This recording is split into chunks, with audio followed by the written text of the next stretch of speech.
So, oftentimes in weather like this or worse, people are like, hey, are you still gonna put the food out in the backyard today because the weather's so bad?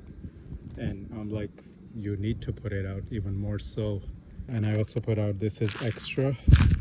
Aside from their usual daily supply, I put out a little bit extra on days like this because more birds and more animals end up coming who may usually not come since there's limited food sources. So don't forget to make some extra effort to put out your backyard animal food and water in inclement weather. Thank you.